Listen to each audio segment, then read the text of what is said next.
The latest front in Iraq's battle to roll back the so-called Islamic State. ISIS fighters have launched multiple attacks on the city of Ramadi, capital of Anbar province. Fighting is house to house, says an Iraqi military commander. We made very slow progress and we cleared a number of houses in the Al-Huz area, around 30 to 40 houses, and we killed an Islamic State sniper. Iraqi Prime Minister Haider al-Abadi inspected troops in Anbar last week, declaring the start of the operation to drive Islamic State out of Iraq's Sunni Heartland.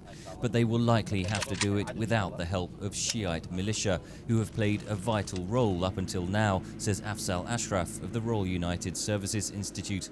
It becomes very difficult to have the Shi'ite militias there because there is a big history. Elements within the government and Shia militias conducted a campaign of terror and torture in parts of Anbar against what they perceived to be Sunnis, but largely Baathists, who they felt had scores to settle with. After Islamic State was driven out of Tikrit earlier this month, Shiite militia fighters were accused of looting and burning Sunni homes and businesses.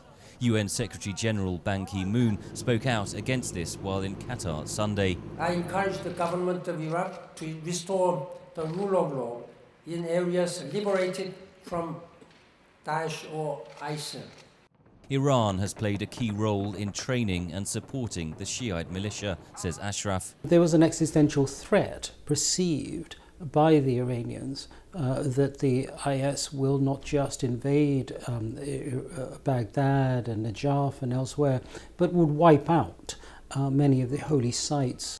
Iranian General Qasem Soleimani commands many of the Shiite militias fighting in Iraq, but that control only goes so far, says Ashraf. They lack the discipline and the responsibility of an army. And so reining back in crimes or atrocities or bad behavior of any kind is very difficult in that scenario. The Iranians will probably want to do the best they can, but they don't have full command and control.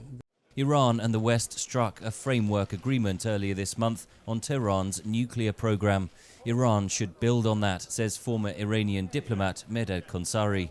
What Iran needs to do is to move in a direction whereby the Americans do not think that the removal of the Islamic State or Daesh from, let's say, Iraq or Syria is going to lead to its replacement by Shia militia fundamentalists who are as bad in their eyes, if not worse. Iraqi military officials say all Shiite militias have been withdrawn from the fight in Anbar province. Meanwhile, the US continues to support Iraqi government forces with airstrikes on Islamic State positions. Henry Ridgwell for VOA News, London.